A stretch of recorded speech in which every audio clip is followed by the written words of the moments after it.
El golpe de la puerta en mi cara resonó en toda la calle residencial. Patricia, mi hija mayor, acababa de cerrarme la entrada sin piedad.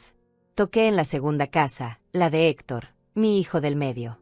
Él abrió apenas una rendija, me extendió $50 arrugados y me empujó hacia afuera murmurando algo sobre su reputación profesional. 2 hijos. 2 rechazos. 2 puñaladas directas al corazón de una madre que lo había dado todo por ellos. Pero cuando toqué la tercera puerta, la más humilde, la más alejada de la zona elegante, algo cambió. Emilio abrió. Mi hijo menor, el profesor con salario miserable que toda la familia desprecia. Y a su lado estaba Karina, la nuera que todos odiaban por no tener dinero ni apellido. Ellos no dudaron. Me recibieron en medio del frío como si fuera lo único correcto en el mundo.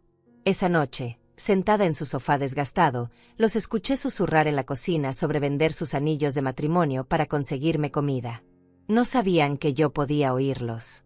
No sabían quién era realmente.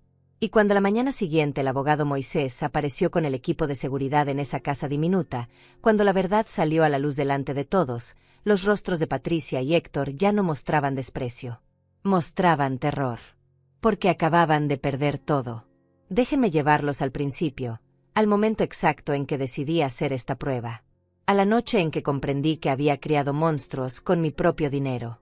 Todo comenzó 3 semanas antes, en mi oficina del piso 23. Yo soy Lidia Márquez. Durante 35 años construí un imperio textil que abastece a las principales cadenas de ropa de todo el continente.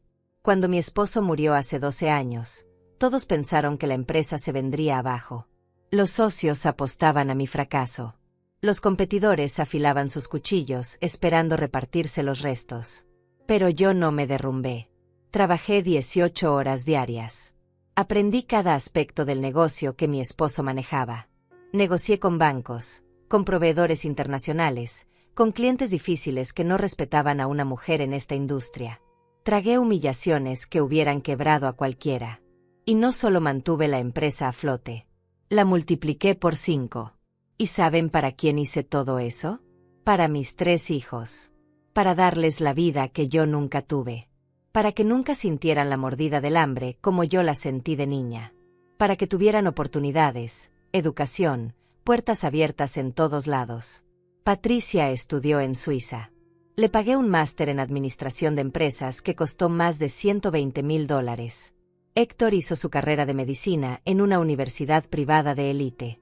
Invertí $200,000 en su educación. Emilio, mi hijo menor, fue el único que eligió una universidad pública. Quiso ser maestro. Los otros 2 se burlaron de él durante años por esa decisión. Yo les di todo. Casas, carros, viajes, conexiones. Cada vez que me llamaban, yo abría mi chequera. Cada vez que tenían un problema, yo lo resolvía con dinero. Me convertí en un cajero automático ambulante para mis propios hijos. Pero esa noche de enero, sentada en mi oficina vacía, mirando los estados financieros de las mesadas que les había dado durante todos estos años, algo se rompió dentro de mí. Acababa de recibir 3 llamadas. Las 3 el mismo día. Patricia quería $100,000 para remodelar su cocina. Héctor necesitaba $70,000 para invertir en no sé qué negocio con un amigo. Y Emilio, mi Emilio, solo llamó para preguntarme cómo estaba mi salud. Esa diferencia me golpeó como un martillo. 2 hijos que solo me llamaban cuando necesitaban dinero. Uno que llamaba solo para saber de mí. Fue en ese momento cuando tomé la decisión. Haría una prueba. La prueba definitiva. Desaparecería. Fingiría estar en bancarrota, en la calle, sin nada. Y tocaría sus puertas pidiendo refugio. Quería ver quién abriría. Quién se avergonzaría. Quién recordaría que soy su madre antes de ser su fuente de dinero. Le pedí a Moisés, mi abogado de confianza, que guardara el secreto. Él intentó disuadirme. Me dijo que era demasiado duro, demasiado arriesgado para una mujer de 61 años. Pero yo ya había decidido. Necesitaba saber la verdad. Necesitaba ver sus corazones desnudos, sin el disfraz que el dinero les permitía usar. Guardé mis joyas en la caja fuerte. Me puse ropa vieja que encontré en una tienda de segunda mano. Un abrigo gris gastado que olía a naftalina. pantalones manchados, zapatos con las suelas despegadas. Me ensucié las manos con tierra. Dejé mi cabello sin lavar durante 3 días. Até mis pertenencias en una bolsa de plástico rota. Me miré al espejo y no reconocí a la mujer que me devolvía la mirada. Parecía una indigente. Parecía invisible. Parecía exactamente lo que necesitaba parecer para que esta prueba funcionara. El plan era simple pero brutal. Iría caminando hasta sus casas. Tocaría sus puertas. Les diría que lo había perdido todo. Que necesitaba un lugar donde dormir. Solo eso. Nada más. Y observaría. Observaría sus reacciones. Sus palabras. Sus gestos. La verdad siempre sale a la superficie cuando las personas no tienen tiempo para ensayar sus mentiras. Moisés me consiguió un teléfono desechable. Me dijo que lo llamara si algo salía mal. Que tendría un auto esperando a 2 cuadras en todo momento. Que el equipo de seguridad estaría vigilando desde la distancia. Pero yo no iba a llamar. Esto tenía que ser real. Tenía que doler. Tenía que ser auténtico. Porque solo en el dolor verdadero se revela el carácter verdadero de las personas. La primera noche salí de mi penthouse. Dejé atrás el calor, las sábanas de seda, la vista panorámica de la ciudad iluminada. Bajé 23 pisos y salí a la calle. El frío de febrero me recibió como una cachetada. No había vuelta atrás. Caminé durante horas. Mis pies se llenaron de ampollas. La bolsa de plástico se rasgó y tuve que cargar mis cosas en los brazos. La gente me esquivaba en las aceras. Algunos me miraban con lástima. Otros con desprecio. La mayoría simplemente me ignoraba, como si fuera parte del mobiliario urbano. Pasé la noche en la estación de autobuses. El olor a orines y a desesperación se me pegó a la ropa. Una mujer mayor compartió conmigo un trozo de pan duro. Me contó que llevaba 5 años en la calle. Que sus hijos la habían olvidado. Mientras hablaba, yo pensaba, ¿seré yo dentro de unos años si no hago algo ahora? Al tercer día, estaba lista. Sucia. Hambrienta. Congelada hasta los huesos. Pero lista. Sabía exactamente lo que iba a hacer. Iría primero a la casa de Patricia. Luego a la de Héctor. Y finalmente, a la pequeña casa de Emilio y Karina. No sabía qué encontraría. Pero estaba a punto de descubrirlo. La mansión de Patricia brillaba como una joya obscena en medio del barrio más exclusivo de la ciudad. Rejas doradas, jardines podados con precisión milimétrica, fuente de cantera en la entrada. Reconocí cada detalle porque yo había pagado el enganche de esa propiedad. $200,000 que saqué de mis ahorros personales cuando ella se casó hace 7 años. Me paré frente al portón electrónico. Mis piernas temblaban. No solo por los 3 días durmiendo en bancas de parque, sino por lo que estaba a punto de hacer. Apreté el botón del intercomunicador. Escuché el zumbido. Luego silencio. Volví a presionar. La voz de Patricia salió metálica a través del altavoz. Ni siquiera se molestó en preguntar quién era. Solo dijo con tono aburrido que no compraban nada en la puerta. Le dije que era yo, su madre. Hubo una pausa larga. Demasiado larga. Luego escuché el clic del portón abriéndose apenas unos centímetros. Empujé la reja y caminé por el sendero de piedra que yo misma había ayudado a diseñar. Cada paso era una ironía dolorosa. La puerta principal se abrió antes de que llegara. Patricia apareció en el marco, pero no salió. Se quedó ahí, bloqueando la entrada con su cuerpo, como si yo fuera una vendedora ambulante molesta. Llevaba puesto un conjunto deportivo color salmón que probablemente costó más de lo que la mayoría de la gente gana en un mes. Su cabello estaba perfectamente peinado. Sus uñas recién hechas. Todo en ella gritaba dinero, comodidad, superficialidad. Me miró de arriba abajo con una expresión que nunca olvidaré. No era preocupación. Era asco. Mamá, dijo finalmente, arrastrando la palabra como si le quemara la lengua. ¿Qué haces aquí? Ni siquiera lo preguntó. Lo afirmó. Como si mi presencia fuera un inconveniente que necesitaba explicación inmediata. Le dije la verdad que había preparado. Que lo había perdido todo. Que la empresa quebró. Que los acreedores se llevaron mi casa. Que llevaba 3 días en la calle. que solo necesitaba un lugar donde dormir mientras encontraba cómo resolver mi situación. Mi propia hija me escuchó sin mover un músculo de la cara. Cuando terminé de hablar, ella miró por encima de mi hombro hacia las casas vecinas. Estaba más preocupada por quién podría estar viéndome parada en su entrada que por lo que yo acababa de contarle. Ese gesto me atravesó como un cuchillo oxidado. «Mamá, esto no es un buen momento», dijo bajando la voz. «Roberto tiene una cena importante con socios esta noche. No puedo tener este tipo de situaciones ahora». «Situaciones». Me llamó situación. Como si fuera un problema de plomería o una gotera en el techo. Le supliqué. Y odio admitir que lo hice, pero necesitaba ver hasta dónde llegaba su frialdad. Le dije que solo sería por una noche. Que dormiría en cualquier parte. En el cuarto de servicio. En el garaje. Donde fuera. Solo necesitaba un techo. Patricia negó con la cabeza. Sus aretes de diamantes centellaron con el movimiento. Esos aretes que yo le regalé en su último cumpleaños. $5,000 en piedras preciosas colgando de las orejas de una hija que no tenía espacio para su madre en su casa de 6 habitaciones. «No puedes quedarte aquí», dijo con firmeza. «Esto afectaría nuestra reputación en el club. Los vecinos hablan. Ya sabes cómo es esto.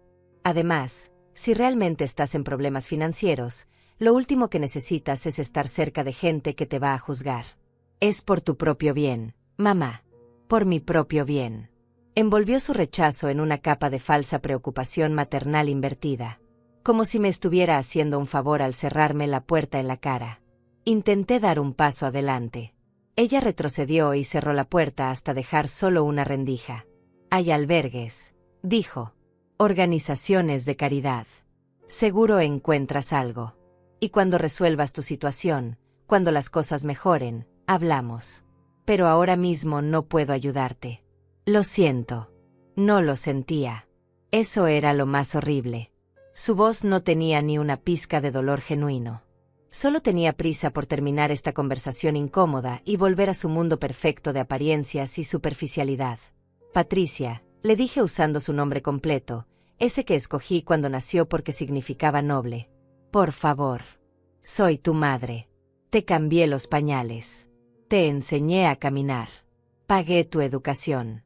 Tu boda. Esta casa. Todo lo que tienes vino de mí». Su rostro se endureció. Y ahí vi algo que me heló la sangre más que cualquier noche en la calle. Vi resentimiento. Como si cada cosa que yo había hecho por ella fuera una deuda que la agobiaba. Como si mi amor de madre fuera una carga insoportable que había estado esperando dejar caer. «Exactamente, mamá», dijo con veneno en cada sílaba. «Lo diste todo. Siempre estuviste dando. Controlando. Decidiendo. Ahora que no tienes nada, esperas que yo te devuelva todo como si fuera una inversión. Pues no funciona así. Yo tengo mi propia vida. Mis propias responsabilidades. No puedo cargar con tus errores financieros». La puerta se cerró. Escuché el pestillo girando. El sonido de ese metal deslizándose fue como escuchar el ataúd de nuestra relación cerrándose para siempre. Me quedé ahí parada, mirando la madera maciza color caoba que yo había ayudado a pagar. A través de la ventana lateral vi a Patricia caminar de vuelta a su sala, tomar su teléfono, marcar y empezar a hablar con alguien mientras se reía. Me alejé de esa casa sintiendo algo peor que tristeza. Sentía vacío. Como si una parte de mí se hubiera quedado del otro lado de esa puerta cerrada. La hija que yo crié, la niña que me abrazaba cuando tenía pesadillas, la joven que lloraba en mi hombro cuando su primer novio la dejó, ya no existía.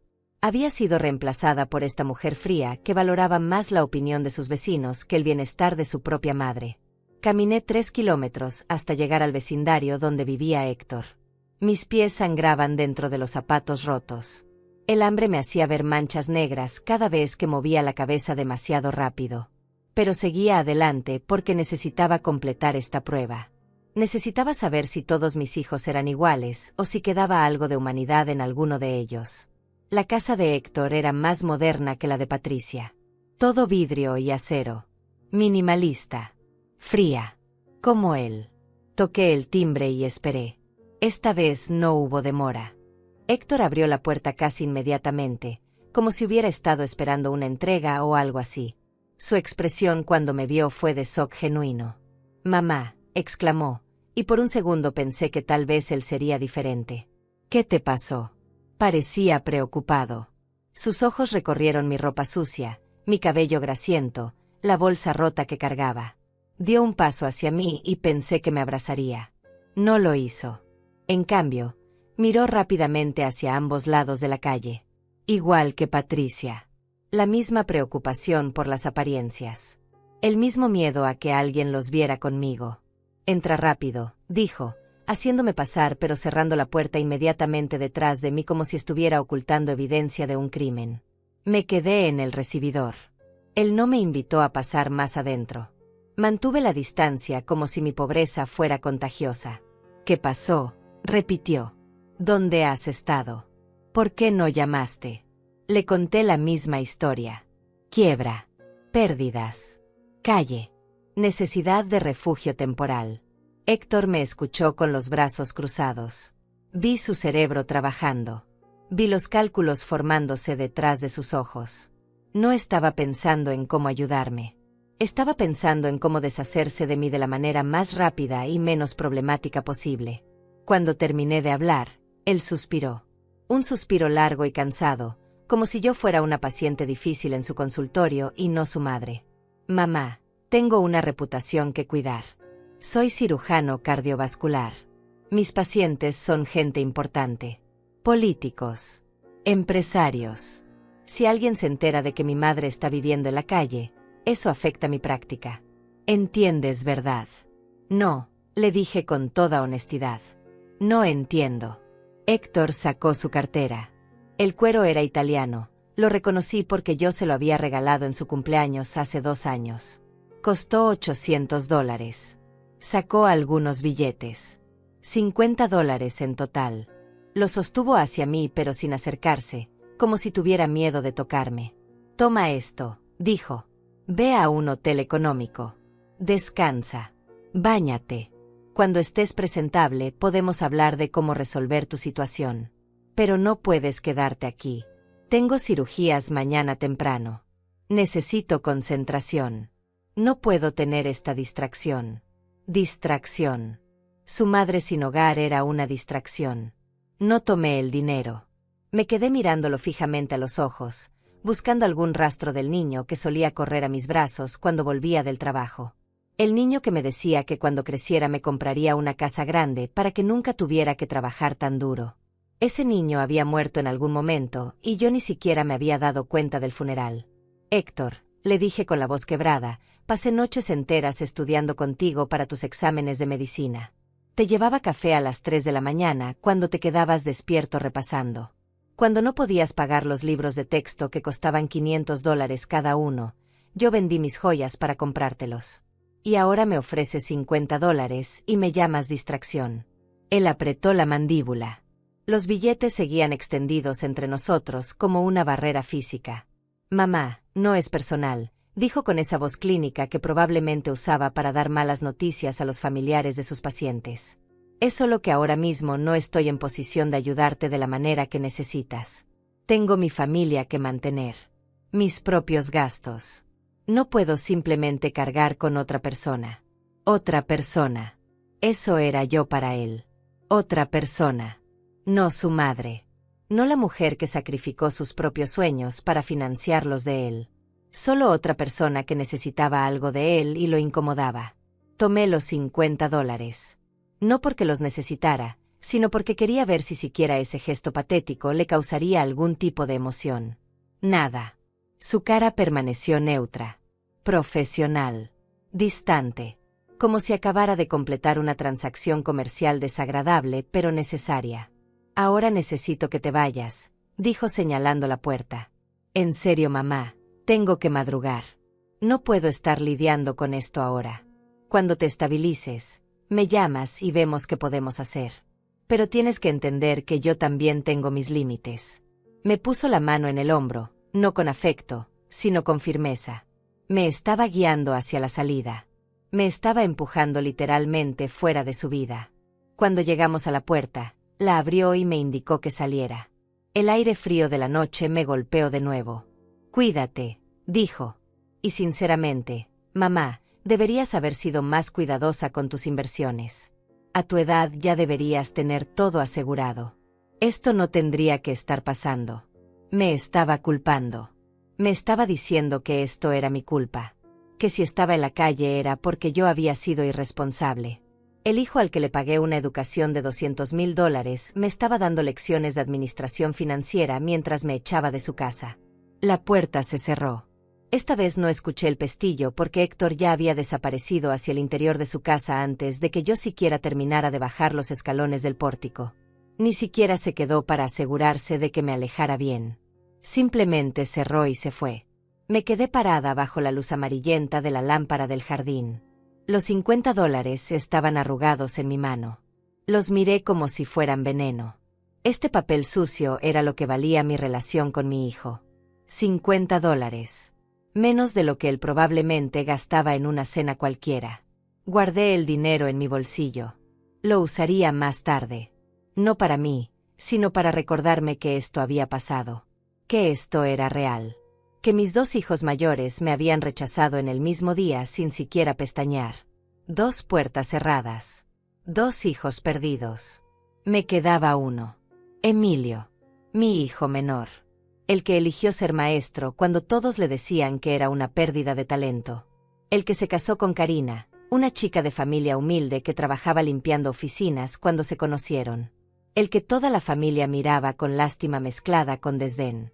Tengo que confesar algo que me avergüenza. Yo también los había menospreciado. No abiertamente, pero sí en mi interior. Cuando Emilio me presentó a Karina, yo esperaba más. Esperaba una chica de buena familia. Esperaba conexiones útiles. Esperaba a alguien que elevara el estatus de mi hijo, no a alguien que lo mantuviera en la mediocridad económica. En las reuniones familiares, Patricia y Héctor hacían comentarios hirientes.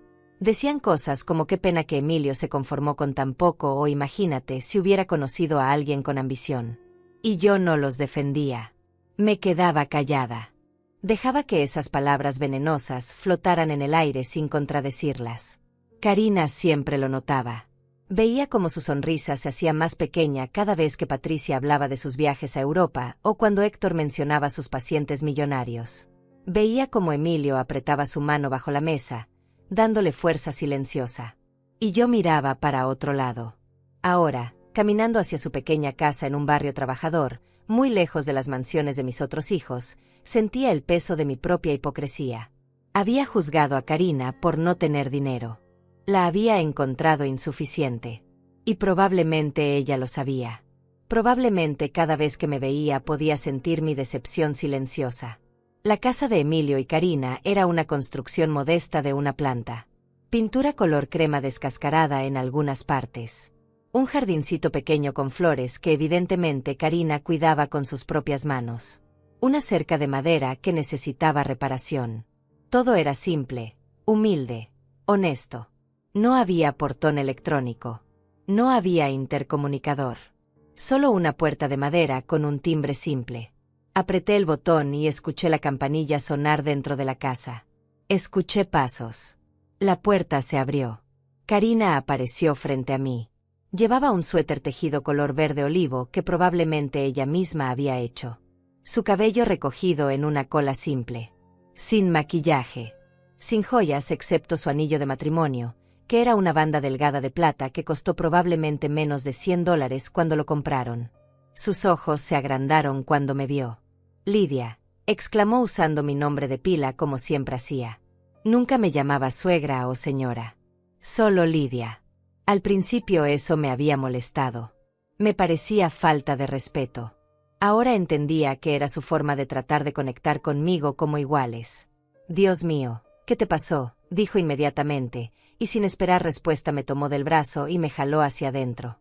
El calor de la casa me envolvió. Olía a comida casera. A pan recién horneado. A hogar de verdad. Emilio, gritó hacia el interior de la casa. Ven rápido. Es tu mamá. Emilio apareció desde lo que parecía ser la cocina. Tenía puesta una camisa sencilla color gris y pantalones de mezclilla viejos.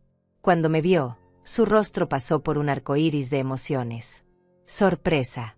Preocupación. dolor. Y algo más que no vi en los rostros de Patricia y Héctor, amor genuino. Mamá, dijo corriendo hacia mí. ¿Qué pasó? ¿Estás bien? ¿Te lastimaron? ¿Dónde has estado? Sus manos tocaban mi rostro, mis hombros, revisándome como si buscara heridas. No le importaba mi suciedad. No le importaba mi olor. Solo le importaba si estaba bien. Karina ya había desaparecido hacia el interior de la casa. La escuché moviéndose rápidamente, abriendo cajones, encendiendo el calentador de agua. Emilio me guió hacia el sofá, un mueble viejo de tela café que tenía un parche cosido en uno de los brazos. Me senté y sentí que mis piernas finalmente cedían después de tantos días de caminar. Les conté la historia de nuevo. La quiebra. La pérdida de todo. Las noches en la calle. Emilio me escuchaba con lágrimas formándose en sus ojos. No dijo nada sobre reputación. No mencionó a sus vecinos. No preguntó cómo había llegado a esta situación. Solo escuchaba con el corazón abierto y destrozado. Cuando terminé, hubo un silencio pesado. Luego Emilio habló. «Te quedas aquí», dijo con firmeza. «No es negociable, mamá. Esta es tu casa ahora». Karina regresó con toallas limpias y ropa. «Calienté agua para que te bañes», dijo con una sonrisa gentil. «No tenemos tina, solo regadera, pero el agua está caliente. Después comes algo. Te ves muy delgada». «Pero ustedes no tienen espacio», protesté débilmente, aunque mi corazón ya estaba explotando con una emoción que no podía nombrar. «Solo tienen un dormitorio. Dormiremos en la sala», dijo Emilio sin dudar. «Tú tomas la cama. No vamos a discutir esto». «No», insistí. «Yo puedo dormir en la sala. Ustedes necesitan su privacidad». Karina se arrodilló frente a mí. Sus ojos cafés me miraban con una calidez que no merecía. «Lidia», dijo suavemente. «Eres la mamá de Emilio. Eres familia. La familia no duerme en el sofá cuando hay una cama disponible.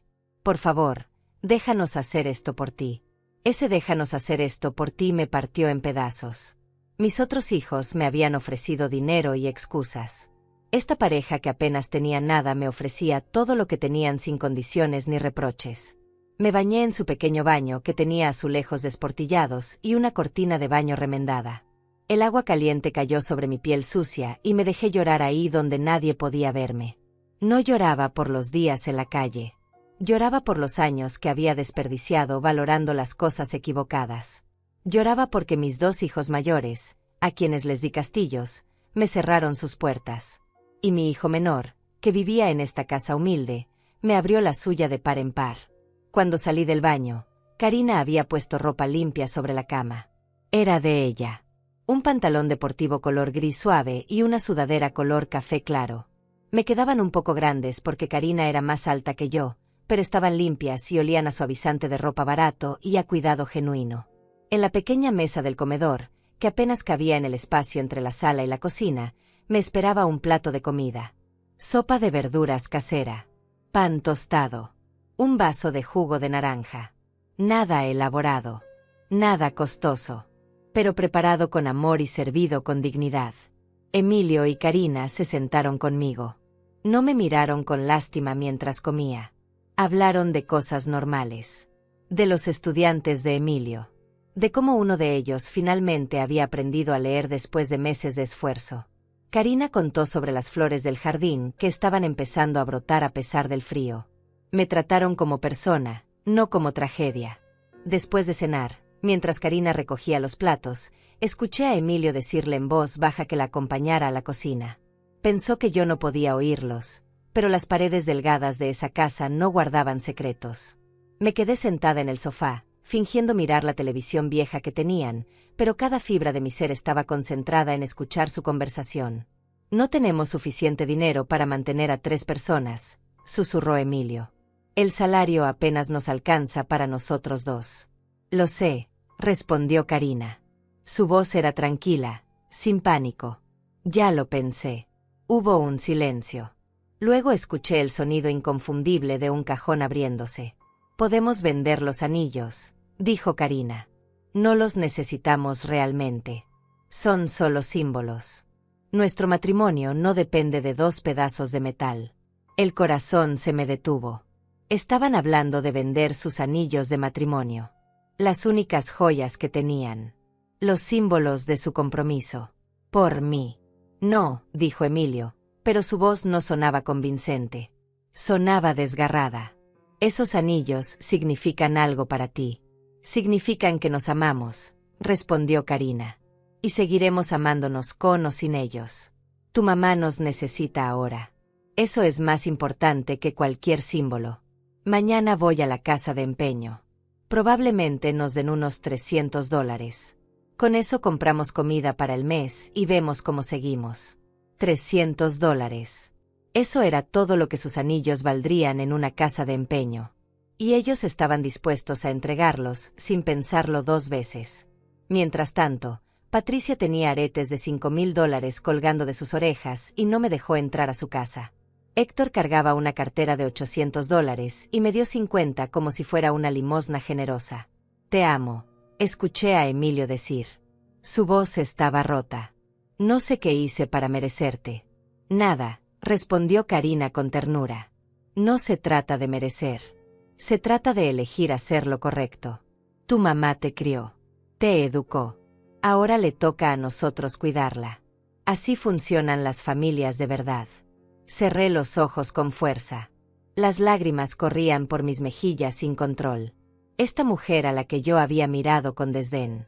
Esta mujer que limpiaba oficinas para ayudar con los gastos porque el salario de maestro de Emilio no alcanzaba. Esta mujer a la que consideré insuficiente para mi hijo. Era la única persona en el mundo que entendía el verdadero significado de la familia. Regresaron a la sala. Yo me sequé rápidamente las lágrimas y fingí estar concentrada en el noticiero. Karina me trajo una manta tejida a mano color mostaza. Es de mi abuela, dijo mientras me la ponía sobre las piernas. Siempre me mantuvo caliente. Espero que a ti también. Esa noche, a pesar de mis protestas, me llevaron al dormitorio. Era una habitación pequeña con una cama matrimonial, un closet viejo y una cómoda con la pintura descascarada. Las sábanas eran de algodón simple color blanco, lavadas tantas veces que estaban suaves como la seda. Sobre la mesita de noche había una foto de bodas de ellos. Emilio con un traje que claramente era prestado. Karina con un vestido blanco sencillo que probablemente compró en alguna tienda de descuento. Ambos sonreían con una felicidad tan pura que dolía mirarla. Por favor, descansa, dijo Emilio besando mi frente como solía hacer cuando era niño. Mañana pensamos qué hacer. Pero esta noche solo duerme tranquila. Está segura aquí. Se fueron cerrando la puerta detrás de ellos. Me quedé sola en esa habitación que olía a lavanda barata y a esperanza. Me acosté en esa cama que era el único lujo que esta pareja poseía y que me estaban entregando sin reservas. No pude dormir. Cada vez que cerraba los ojos veía el rostro de Patricia cerrándome la puerta. Veía a Héctor extendiéndome $50 como si fuera un mendigo cualquiera. Y luego veía a Karina arrodillada frente a mí, llamándome familia con los ojos llenos de compasión genuina. Cerca de la medianoche, escuché movimiento en la sala. Me levanté silenciosamente y entreabrí la puerta apenas unos centímetros. Vi a Emilio y Karina acomodándose en el sofá pequeño. No cabían bien. Emilio estaba prácticamente colgando de un extremo. Karina se acurrucaba contra él tratando de no caerse. Perdón, susurró Emilio. Sé que esto es incómodo. Estoy bien, respondió Karina. Solo piensa en tu mamá durmiendo caliente y segura. Eso vale cualquier incomodidad. Se quedaron en silencio por un momento. Luego Emilio habló de nuevo. Siento no poder darte más. Siento que vivas así. Mereces una casa grande, cosas bonitas, una vida más fácil. La respuesta de Karina me destrozó. Emilio, tengo exactamente lo que quiero. Te tengo a ti. Tenemos salud. Tenemos trabajo. Tenemos un techo. Y ahora podemos ayudar a alguien que nos necesita. Eso no es poco. Eso es todo. Eso es todo. Esas 3 palabras contenían más sabiduría que todos los títulos universitarios que yo había pagado. Esta mujer con su ropa sencilla y su casa modesta entendía algo que mis hijos ricos habían olvidado o nunca aprendieron, que la riqueza real no se mide en dólares, sino en la capacidad de dar cuando no tienes nada. Volví a la cama y esta vez sí lloré. Lloré fuerte, ahogando el sonido en la almohada para que no me escucharan. Lloré por los años que pasé construyendo un imperio para hijos que no valoraban nada excepto el dinero. Lloré por haber juzgado tan mal a Karina. Lloré por casi haber perdido la oportunidad de conocer el verdadero corazón de mi hijo menor. Pero también lloré de alivio. Porque en medio de esta prueba dolorosa, había encontrado algo que pensé que había perdido para siempre, evidencia de que el amor genuino todavía existía. De que la bondad no había muerto. De que no todos mis hijos se habían convertido en monstruos egoístas. A la mañana siguiente desperté con el olor a café barato y pan tostado. Me levanté y encontré a Karina en la cocina preparando el desayuno. Llevaba el mismo suéter del día anterior. Probablemente era el único que tenía para el invierno. Su cabello estaba peinado en la misma cola simple. Sin pretensiones. Sin máscaras. «Buenos días», dijo sonriendo cuando me vio. «Espero que hayas dormido bien. Hay café si quieres». Me serví una taza del café más barato que probablemente existía en el mercado y sabía a gloria. Nos sentamos juntas en la pequeña mesa. Emilio ya se había ido a la escuela. Tenía que llegar temprano para preparar su salón. Karina me miró por encima de su taza. Había algo en sus ojos. Una determinación tranquila. «Lidia», dijo suavemente. «Quiero que sepas que mientras necesites estar aquí, esta es tu casa.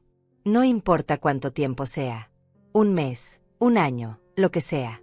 No vamos a echarte». Sus palabras eran tan diferentes a las de Patricia y Héctor que casi no parecían del mismo idioma. «Te lo agradezco», logré decir. «Pero no puedo quitarle su habitación indefinidamente». «No nos la estás quitando», respondió ella. «La estamos compartiendo. Así es como funciona cuando alguien está en problemas. Compartimos lo que tenemos». Me miró directamente a los ojos. «Sé que nunca fui suficiente para ti», dijo con una honestidad brutal que me atravesó. «Sé que querías más para Emilio. Una esposa con dinero. Con conexiones. Con educación universitaria. Yo solo soy una chica que limpia oficinas y cuida flores». «Karina», empecé a decir, pero ella levantó la mano. «Está bien», continuó. «Lo entiendo. Pero quiero que sepas algo. Amo a tu hijo más de lo que jamás amé nada en mi vida. Y aunque nunca tengamos mucho dinero, aunque nunca vivamos en una mansión, voy a asegurarme de que él sepa todos los días que es amado, valorado y respetado. Y ahora tú también». Sus palabras me quebraron completamente. Toda la fachada que había mantenido durante estos días se derrumbó como un edificio podrido. Empecé a llorar ahí mismo, en esa mesa diminuta, bebiendo café barato en una taza desportillada. Lloré como no había llorado en décadas. Karina se levantó y me abrazó. No dijo nada. No trató de consolarme con palabras vacías. Solo me sostuvo mientras yo me desmoronaba. Su suéter absorbía mis lágrimas y ella simplemente me dejaba sentir todo lo que necesitaba sentir. Cuando finalmente pude hablar, le dije la verdad. «Tenías razón. Nunca pensé que fuera suficiente. Te miré y vi pobreza. Vi limitaciones. Vi todo lo que tú no eras en lugar de ver todo lo que sí eres. Y me equivoqué tan profundamente que me avergüenza». Karina se separó y me miró con esos ojos cafés llenos de una madurez que yo no tenía a pesar de mis 61 años. «La gente se equivoca», dijo simplemente. «Lo importante es lo que hacemos después de darnos cuenta». Me tomó las manos entre las suyas. Estaban ásperas del trabajo. Tenía las uñas cortas, sin pintar, con restos de tierra debajo porque había estado trabajando en el jardín. Manos trabajadoras. Manos honestas. Manos que valían más que todas las manicuras perfectas de Patricia. «Quiero que sepas algo», continué.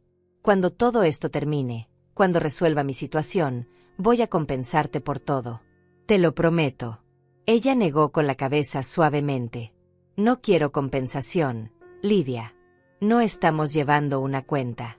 Estamos siendo familia. Eso es todo». Esa palabra otra vez. Familia.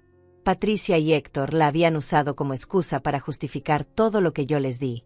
«Tú eres familia», decían cuando necesitaban dinero. «Tú eres nuestra madre», argumentaban cuando querían algo. Pero cuando yo los necesité, esa misma palabra desapareció de su vocabulario.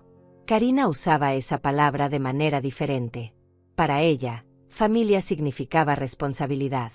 Significaba sacrificio. Significaba abrir puertas en lugar de cerrarlas.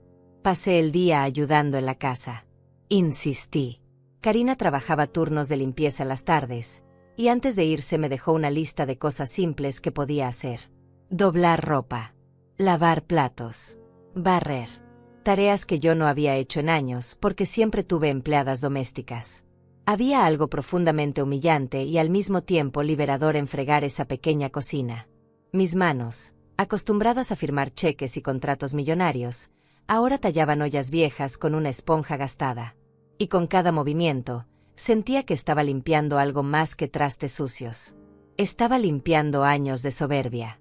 Cuando Emilio regresó de la escuela por la tarde, me encontró preparando la cena. Había usado los pocos ingredientes que tenían en la alacena para hacer algo simple. Arroz con verduras. Nada elaborado. Pero lo había hecho con mis propias manos. Mamá, dijo sorprendido.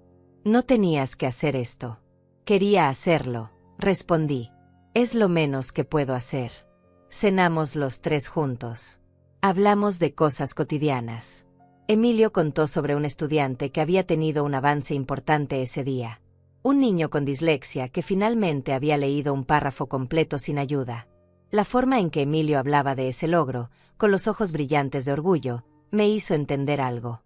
Mis otros hijos medían el éxito en dinero y estatus. Emilio lo medía en vidas tocadas. En pequeños milagros diarios. En diferencias reales que hacía en el mundo. Patricia probablemente ni siquiera sabía los nombres de las personas que trabajaban para ella. Héctor veía a sus pacientes como casos, como fuentes de ingresos. Pero Emilio conocía las historias completas de sus estudiantes. Sabía que niños venían sin desayunar. Cuáles vivían en hogares problemáticos. Quienes necesitaban un adulto que creyera en ellos. Y lo hacía con un salario que apenas alcanzaba para pagar la renta. Sin quejarse. Sin pedir reconocimiento. Simplemente porque creía que era lo correcto. Esa noche, después de que insistieron nuevamente en que tomara la cama, me quedé despierta mirando el techo de esa habitación pequeña. Mañana vendría Moisés. Mañana se revelaría la verdad. Mañana terminaría esta prueba que había comenzado con tanta rabia y determinación. Pero ahora, acostada en la cama de esta pareja que me había dado todo sin pedir nada, sentía algo diferente a la rabia. Sentía vergüenza profunda. Vergüenza por haber dudado de Emilio. Por haberlo comparado desfavorablemente con sus hermanos durante años. Por haber pensado que elegir ser maestro era desperdiciar su potencial. Emilio era el único de mis hijos que había cumplido el verdadero propósito de la educación que yo les pagué. No era acumular riqueza. Era convertirse en mejor ser humano. Y él era el único que lo había logrado. También sentía vergüenza por Karina. Por cada vez que la excluí sutilmente de las conversaciones familiares. Por cada vez que mencioné a las esposas de otros hombres exitosos como si estuviera señalando lo que Emilio podría haber tenido. Por cada mirada de decepción que no oculté lo suficientemente bien. Karina había sentido cada una de esas pequeñas crueldades. Y aún así, cuando toqué su puerta desesperada y rota, me recibió con los brazos abiertos. Escuché sus voces en la sala. Estaban despiertos tarde. Me levanté silenciosamente y me acerqué a la puerta. No para espiar esta vez, sino porque necesitaba entender mejor a estas dos personas que me habían mostrado más humanidad que nadie en años. ¿Crees que tu mamá estará bien?, preguntaba Karina. Su voz sonaba preocupada. No lo sé, respondió Emilio. Nunca la había visto así. Tan perdida. Tan vulnerable. Mañana voy temprano a la casa de empeño, dijo Karina. Antes de ir al trabajo. Con lo que nos den por los anillos, podemos comprar comida nutritiva para ella. Se ve muy delgada. Seguían hablando de los anillos. Realmente iban a hacerlo. Iban a vender los únicos objetos de valor que tenían. Hay algo que no entiendo, dijo Emilio después de un silencio. ¿Cómo pudo mi mamá, con todo su conocimiento de negocios, perder todo tan rápido? Ella era brillante. Cuidadosa. No tiene sentido. Karina tardó en responder. Las personas brillantes también cometen errores, dijo finalmente. O tal vez confió en las personas equivocadas. No lo sé. Lo que importa es que está aquí y la vamos a ayudar. Tengo miedo, admitió Emilio. Miedo de no poder cuidarla como ella cuidó de mí. Ella me dio todo. Educación. Oportunidades. Y yo solo puedo ofrecerle un sofá viejo y comida simple. Emilio, dijo Karina con firmeza. Le estás dando lo único que realmente importa. Le estás dando amor. Eso es más valioso que cualquier mansión o cuenta bancaria. No para ella, respondió Emilio con tristeza. Toda su vida ha sido sobre el éxito material. Sobre construir imperios. ¿Qué pensará de mí ahora, viéndome en esta casa pequeña, sin poder darle nada de lo que ella merece? Tal vez, dijo Karina pensativamente, tal vez esto es exactamente lo que necesitaba ver. Que el éxito no se mide en metros cuadrados o en cuentas bancarias.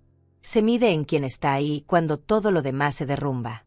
Sus palabras flotaron en el aire. Tenía razón. Completamente razón. Esta prueba que yo había diseñado para evaluar a mis hijos me estaba evaluando a mí también. Me estaba mostrando todas las formas en que había fallado. Todas las lecciones equivocadas que había enseñado.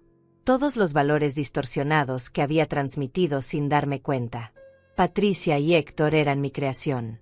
Yo los había convertido en lo que eran. Les había enseñado que el dinero resuelve todo.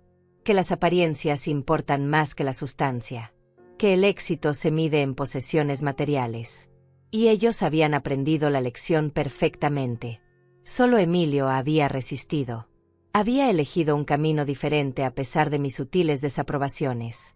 Había encontrado en Karina a alguien que compartía valores que yo había olvidado que existían.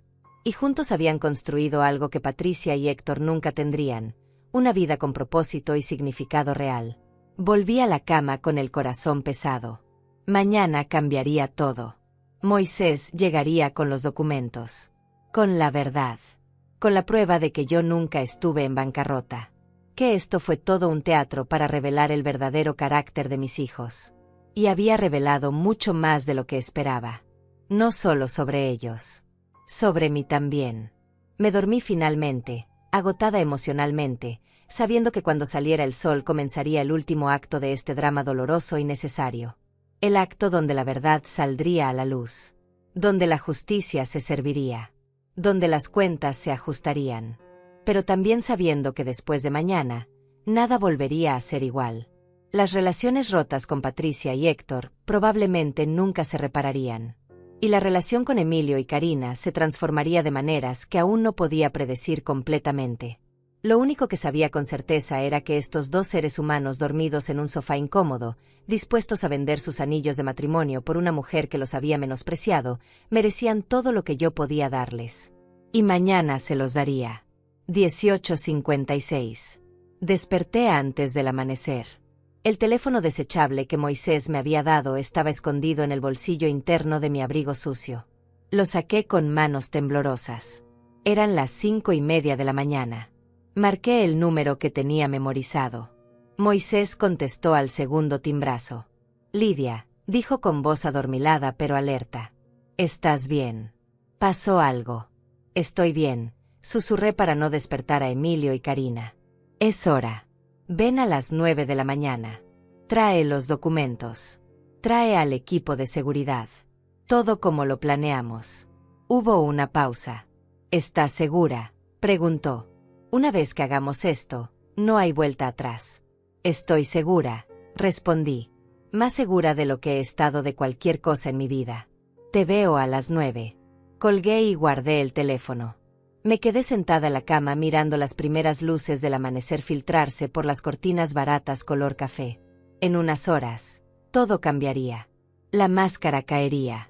Y tendría que enfrentar las consecuencias de lo que había descubierto. Me levanté y salí del dormitorio.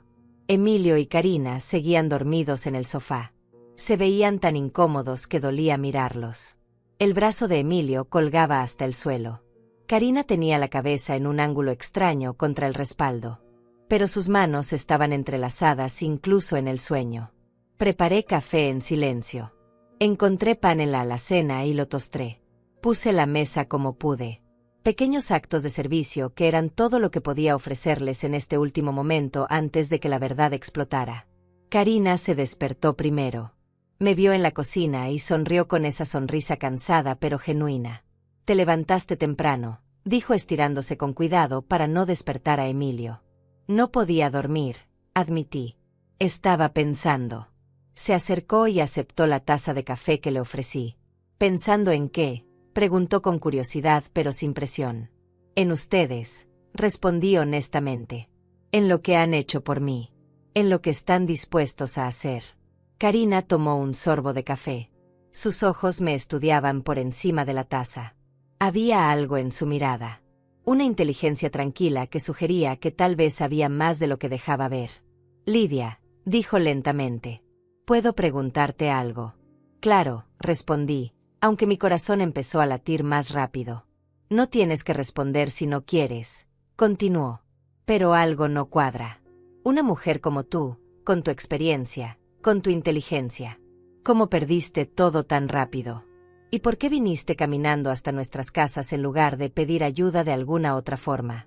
Me quedé congelada. Karina me miraba con una expresión que no era acusatoria, pero sí curiosa. Esperaba que yo dijera algo, que explicara las inconsistencias que su mente aguda había detectado. Antes de que pudiera responder, Emilio se despertó con un gemido. Su espalda claramente le dolía por la noche en el sofá. «Buenos días», dijo frotándose el cuello. «¿Qué hora es?» «Casi las 7», respondió Karina, pero sus ojos no dejaban los míos. Estábamos hablando. Emilio se levantó y se acercó a nosotras. Notó la tensión en el aire. «¿Pasa algo?», preguntó mirando entre las dos. Karina suavizó su expresión. «No, nada. Solo conversábamos». Pero yo sabía que ella sabía. O al menos sospechaba. Esta mujer que todos subestimaban, que limpiaba oficinas y cuidaba flores, tenía una percepción que mis hijos educados en universidades caras nunca desarrollaron. «Necesito decirles algo», empecé, pero las palabras se atoraban en mi garganta. Emilio me puso una mano en el hombro. «Lo que sea, mamá. Estamos aquí». Karina volvió a hablar. «Antes de que digas nada, quiero que sepas que no importa. No importa qué secreto estés guardando. No importa qué prueba nos hayas puesto. Todavía te abrimos la puerta. Todavía te ofrecimos nuestra cama. Y lo volveríamos a hacer». Me quedé mirándola con la boca abierta. «¿Sabías?», logré decir finalmente. «Sospeché», corrigió. «Desde que llegaste. Tu forma de hablar. Tu postura. Los detalles pequeños que no encajaban. Pero decidí que no importaba. Porque incluso si esto era una prueba, la respuesta correcta seguía siendo la misma. Recibirte. Cuidarte. Amarte». Emilio miraba entre nosotras confundido. «¿De qué están hablando?» Karina lo miró con ternura. «Tu mamá no está en bancarrota, amor. O al menos no creo que lo esté. Creo que esto fue una prueba para ver cómo reaccionaríamos». Emilio se volvió hacia mí con los ojos muy abiertos. «¿Es verdad?», preguntó. Las lágrimas corrían por mi rostro. «Sí», susurré. «Es verdad. Lo siento. Lo siento tanto». Esperaba ver rabia. Esperaba gritos. Esperaba que me echaran de la casa con justa indignación. Pero Emilio simplemente me abrazó. Me abrazó fuerte mientras yo lloraba contra su pecho. «¿Por qué?», preguntó finalmente. «¿Por qué hiciste esto?» «Porque necesitaba saber», respondí entre sollozos. Necesitaba saber quién me amaba por ser su madre y quién solo me veía como una fuente de dinero. Y descubrí cosas que me rompieron el corazón. Les conté todo. Sobre Patricia cerrándome la puerta por miedo a lo que dirían los vecinos. Sobre Héctor dándome $50 y empujándome afuera. Sobre cómo solo ellos dos me habían recibido sin condiciones. Cuando terminé, Karina dijo algo que nunca olvidaré. «Entonces la prueba funcionó. Descubriste la verdad. Y nosotros también descubrimos algo». «¿Qué descubrieron?», pregunté. «Que haríamos lo correcto incluso cuando nadie nos observara», respondió. «Que nuestros valores son reales, no actuados. Que somos exactamente quienes pensábamos que éramos». Emilio agregó. «Y también descubrimos que necesitas sanar, mamá. Porque una madre que tiene que probar el amor de sus hijos así está muy lastimada. Tenía razón. Completamente razón. Miré el reloj. Eran las 8:15. En 45 minutos Moisés llegaría con todo. Con los documentos que probarían mi riqueza. Con el equipo de seguridad. Con la evidencia que cambiaría todo. Hay algo más, les dije. A las 9 viene mi abogado. Con documentos. Va a revelar quién soy realmente. Y va a haber consecuencias para Patricia y Héctor. ¿Qué tipo de consecuencias?, preguntó Emilio. Voy a reescribir mi testamento, respondí. Ellos me cerraron sus puertas. Yo voy a cerrar la mía. Ustedes heredarán todo. Emilio retrocedió como si mis palabras lo hubieran golpeado físicamente. No, dijo inmediatamente. No puedes hacer eso, mamá. Son tus hijos también. Hijos que me rechazaron cuando más los necesitaba, respondí con voz firme. Hijos que valoraron su reputación y su comodidad más que mi bienestar. Mientras tú y Karina estaban dispuestos a vender sus anillos de matrimonio por mí. Karina intervino. Lidia, entiendo tu dolor. Entiendo tu rabia. Pero desheredar a tus hijos no sanará lo que está roto. Solo creará más resentimiento. Más división. No se trata de venganza, argumenté, aunque en el fondo sabía que había algo de venganza en mi decisión. Se trata de consecuencias. Se trata de enseñarles que las acciones tienen resultados. Que no pueden tratar a las personas como basura y esperar seguir recibiendo recompensas. Emilio se sentó en el sofá con la cabeza entre las manos. Esto es demasiado, murmuró. Yo no quiero tu dinero, mamá. Nunca lo quise. Elegí ser maestro precisamente porque quería algo más significativo que acumular riqueza. Lo sé, dije sentándome a su lado. Y por eso mereces tenerlo.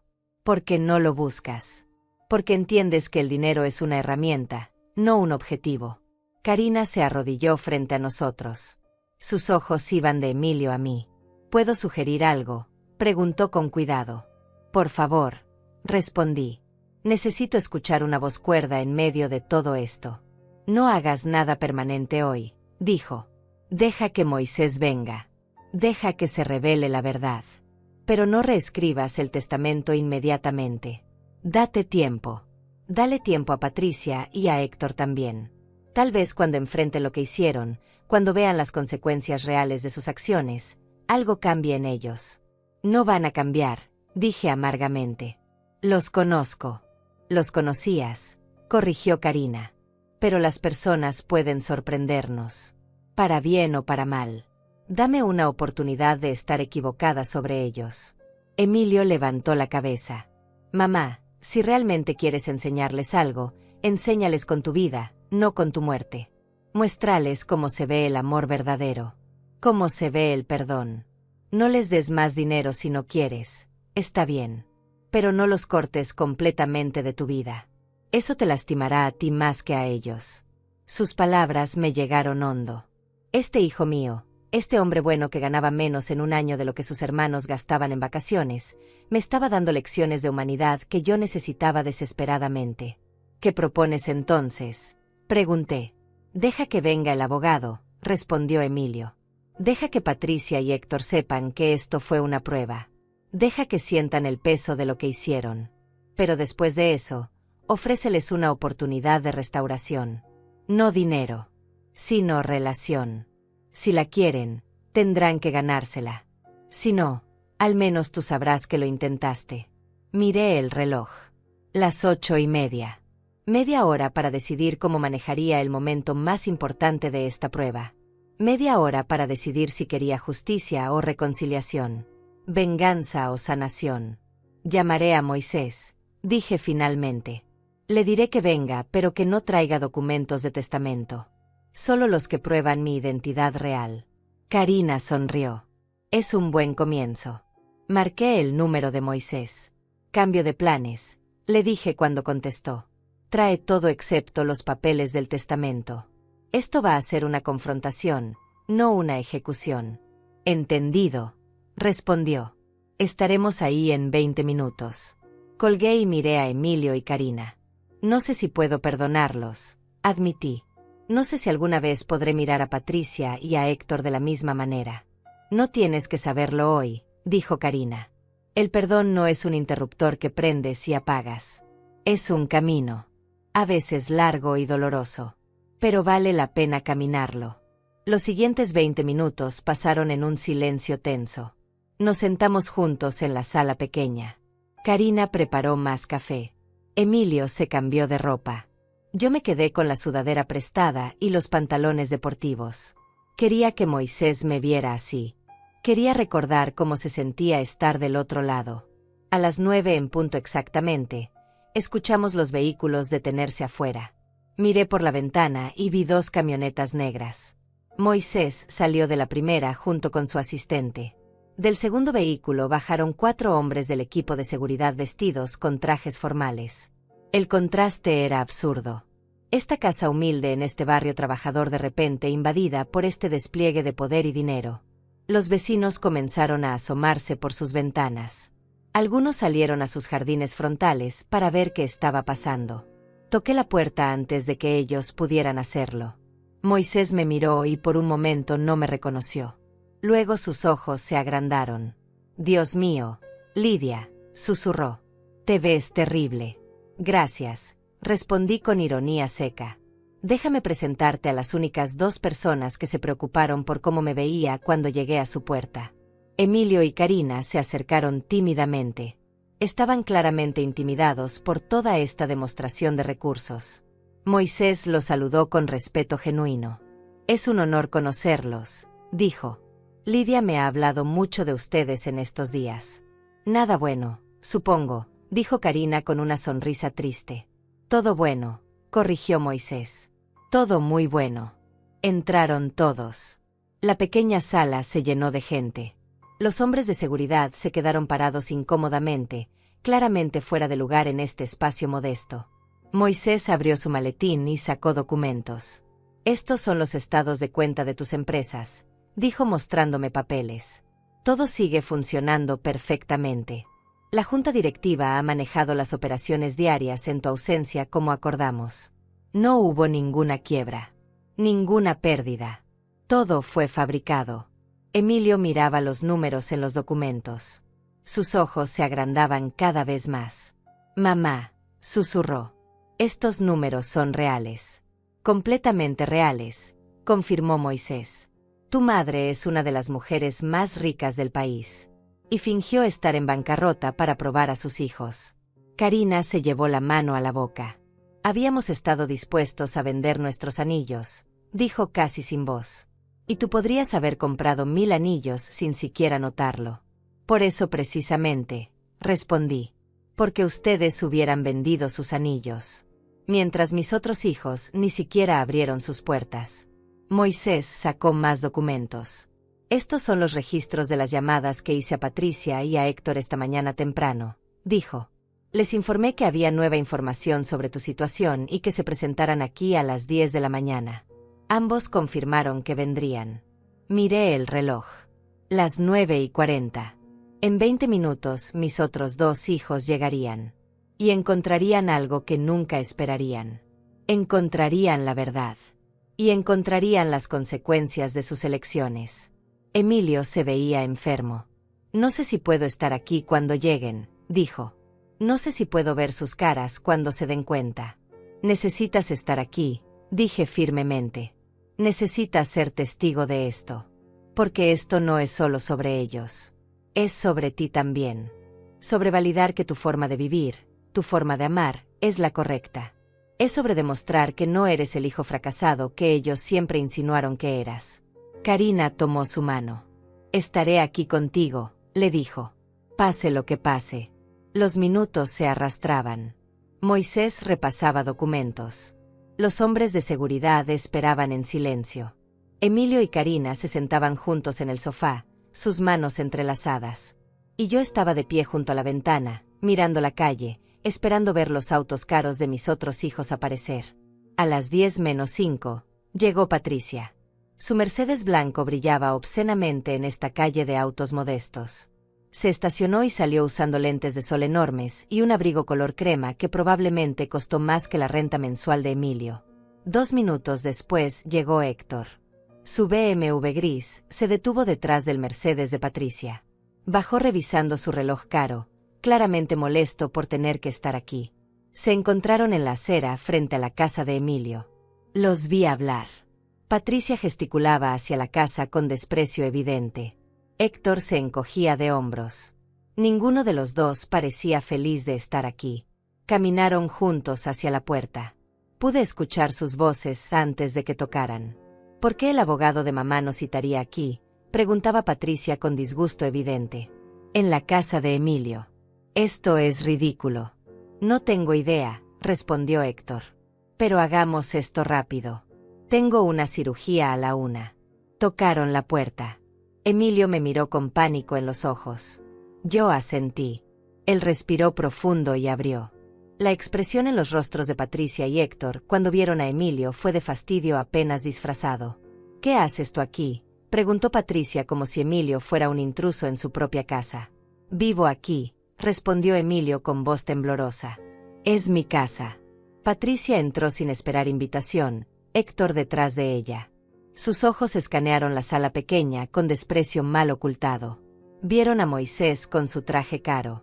Vieron a los hombres de seguridad. Vieron los documentos esparcidos sobre la mesa. Y luego me vieron a mí. Patricia se congeló. Mamá, exclamó. ¿Qué estás haciendo aquí? Se volvió hacia Moisés. Nos dijiste que tenías información sobre la situación de nuestra madre. No que ella estaría aquí. Oh, ella definitivamente está aquí, dijo Moisés con un tono que nunca le había escuchado. Frío. Profesional. Devastador. Héctor me miraba de arriba abajo. Todavía traía la ropa prestada de Karina. Todavía tenía el cabello sin peinar profesionalmente. Todavía parecía pobre. ¿Conseguiste dinero para venir hasta acá?, preguntó con ese tono condescendiente que probablemente usaba con pacientes indigentes. No necesité dinero, respondí. Ya estaba aquí.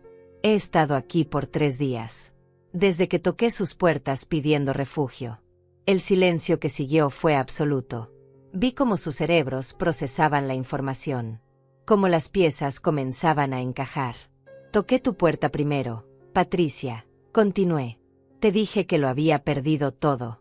Que necesitaba un lugar donde dormir. Y tú me cerraste la puerta en la cara porque tenías miedo de lo que dirían los vecinos del club. Patricia palideció. Yo no sabía que eras tú de verdad, empezó a decir. Parecías una indigente. Pensé que era algún tipo de estafa. Era yo, dije firmemente. Tu madre. Sucia y desesperada. Y no te importó. Me volví hacia Héctor. Y tú me diste $50 como si fuera una limosnera molesta. Me dijiste que afectaba tu reputación. Que era una distracción. Héctor abrió la boca, pero no salió sonido. Su rostro había pasado de arrogante a horrorizado. Pero Emilio y Karina, señalé a la pareja sentada en el sofá, me abrieron su puerta inmediatamente. Me dieron su cama, su comida, su calidez, sin hacer preguntas, sin preocuparse por apariencias. Estaban dispuestos a vender sus anillos de matrimonio para ayudarme. Patricia finalmente encontró su voz. Esto fue una trampa, acusó. Nos tendiste una trampa. Les di una prueba, corregí. Una prueba que reprobaron espectacularmente. Moisés intervino. Permítanme aclarar la situación financiera de su madre. Sacó los documentos y los puso sobre la mesa. Lidia Márquez no está en bancarrota. No perdió nada. Sus empresas están operando con ganancias récord. Sus cuentas están intactas. Su patrimonio neto actualmente es de aproximadamente $58 millones. El número flotó en el aire como una bomba. Patricia y Héctor miraban los documentos, sin poder procesar completamente lo que estaban viendo. Esto fue todo actuado, continuó Moisés. Su madre fingió perder todo para ver cómo reaccionarían. Para ver quién la amaría sin dinero. Quién se preocuparía por su bienestar por encima de su imagen personal. Patricia se dejó caer en una silla. Su cara estaba blanca como papel. Héctor se quedó de pie, rígido, como si estuviera en shock. Emilio se levantó del sofá. Su voz tembló cuando habló, Ustedes dos me han tratado como un fracasado durante años. Como si elegir ser maestro fuera una vergüenza para la familia. Como si Karina no fuera suficiente porque no tenía dinero ni apellido. Me miraban con lástima. Con desprecio. Patricia intentó interrumpir, pero Emilio levantó la mano. No. Me toca hablar. Durante años los escuché hacer comentarios hirientes. Los escuché reírse de mi salario. Los escuché comparar sus casas, sus carros, sus vidas con la mía como si yo hubiera fallado en algo fundamental. Las lágrimas corrían por el rostro de Emilio, pero su voz se hacía más fuerte. Y cuando mamá apareció en mi puerta, sucia y asustada, ni siquiera dudé. Porque así me criaron. A amar sin condiciones. A ayudar sin preguntar. Y ustedes dos tuvieron la misma crianza.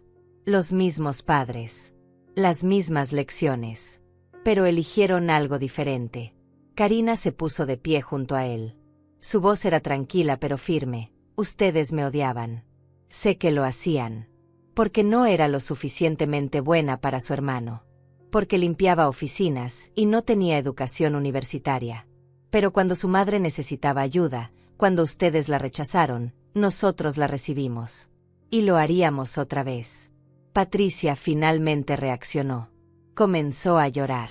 No lágrimas silenciosas, sino sollozos fuertes y dramáticos. Lo siento, gritaba. No sabía. Pensé que era una extraña. Si hubiera sabido que eras tú de verdad, mamá. Esa es precisamente la cuestión, dije con voz dura. Tenía que ser una extraña para que me trataras así. Pero sigo siendo tu madre.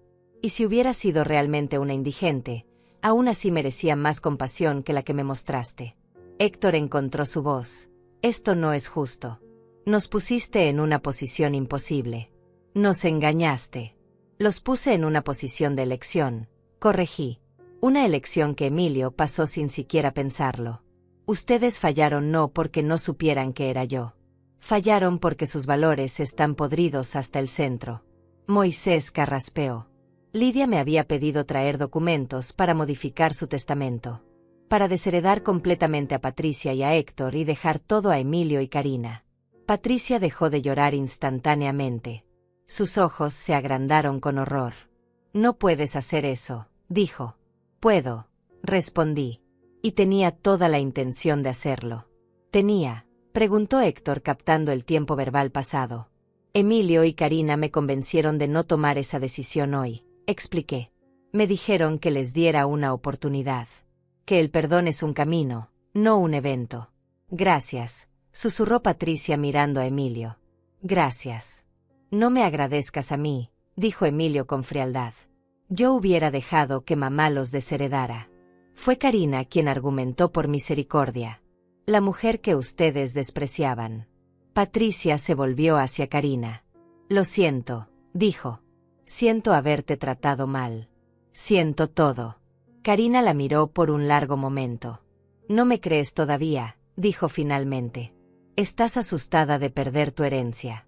Pero cuando ese miedo pase, cuando estés de vuelta en tu mansión y en tu vida cómoda, volverás a despreciarme. Porque no has cambiado. Solo estás asustada. Las palabras de Karina eran como cuchillos de precisión. Patricia abrió la boca para protestar pero se detuvo. Porque sabía que era verdad. Me volví hacia mis 3 hijos. Esto es lo que va a pasar, dije. No voy a cambiar mi testamento hoy. Pero tampoco voy a seguir siendo su banco personal.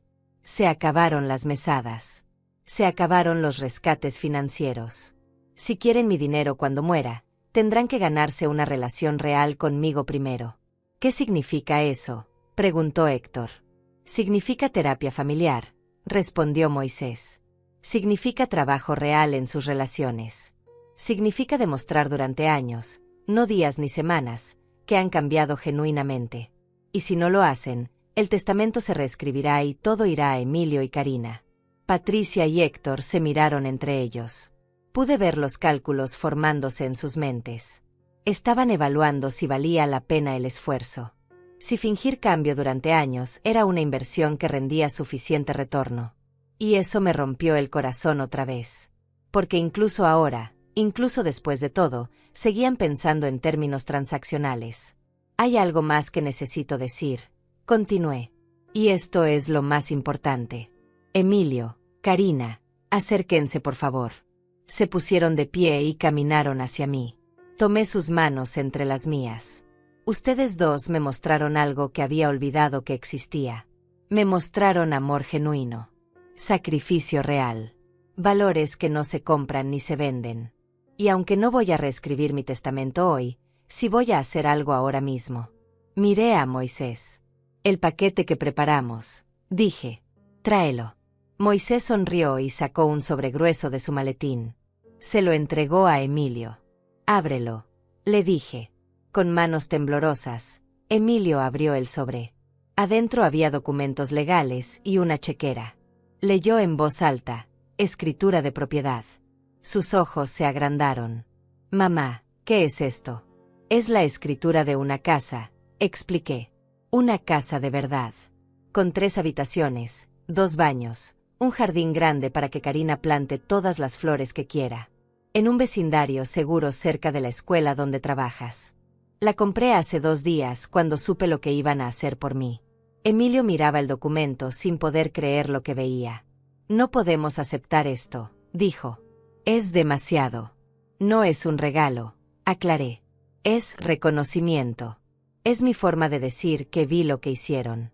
Que valoro su carácter más de lo que jamás valoré los títulos universitarios de sus hermanos. Karina lloraba silenciosamente. Lidia, susurró. No teníamos que pasar ninguna prueba. No esperábamos nada a cambio. Lo sé, dije abrazándola. Por eso se lo merecen. Porque no lo esperaban. Porque lo habrían hecho de todos modos. Patricia se puso de pie bruscamente. Esto es injusto, gritó. Nosotros también somos tus hijos. ¿Por qué ellos reciben una casa ahora y nosotros nada? Me volví hacia ella con una calma gélida. Porque ustedes ya tienen casas. Casas que yo ayudé a pagar. Ustedes han recibido de mí durante décadas. Dinero. Oportunidades. Conexiones. Todo lo que pidieron. Emilio nunca pidió nada. Trabajó. Luchó. Construyó una vida digna con sus propias manos. Y cuando yo lo necesité, él estuvo ahí. Héctor intervino. Entonces esto es castigo. Nos estás castigando por un error. No fue un error, dije con voz dura. Fue una revelación. Un error es algo que haces sin querer. Ustedes eligieron conscientemente cerrarme sus puertas. Eligieron su comodidad sobre mi bienestar. Esas fueron decisiones, no errores. Pero nos arrepentimos, insistió Patricia. Estamos arrepentidos. Hoy están arrepentidos, respondí. Porque descubrieron que todavía tengo dinero. Porque tienen miedo de perder su herencia. Pero ¿qué hay del arrepentimiento cuando yo era solo una mujer sucia en su puerta? ¿Dónde estaba su compasión entonces? El silencio que siguió era tan denso que dolía respirar. Patricia lloraba otra vez. Héctor miraba el suelo. Emilio y Karina se aferraban el uno al otro, abrumados por todo. Escúchenme bien los 3, dije mirándolos a todos. Esta familia está rota. Yo contribuí a romperla. Les enseñé que el dinero lo resuelve todo. Que el éxito se mide en posesiones. Patricia, Héctor, ustedes aprendieron esa lección demasiado bien. Emilio, tú la rechazaste. Y ahora todos tenemos que vivir con las consecuencias. Me volví específicamente hacia Patricia y Héctor. Si quieren una relación conmigo, si quieren que considere mantenerlos en mi testamento, aquí están las condiciones. Primero, terapia familiar. Todos nosotros. Cada semana. Sin excepciones. Segundo, quiero verlos hacer servicio comunitario. Quiero que trabajen con personas sin hogar. Que vean las caras de gente como la que pensaron que yo era. Tercero, quiero disculpas reales. No a mí. A Emilio y a Karina. Por años de desprecio y condescendencia. Y cuarto, continué, quiero tiempo. Tiempo real. No llamadas cuando necesitan algo. Sino cenas familiares. Conversaciones genuinas. Interés verdadero en las vidas del otro. Quiero una familia de verdad, no una transacción comercial disfrazada de relación.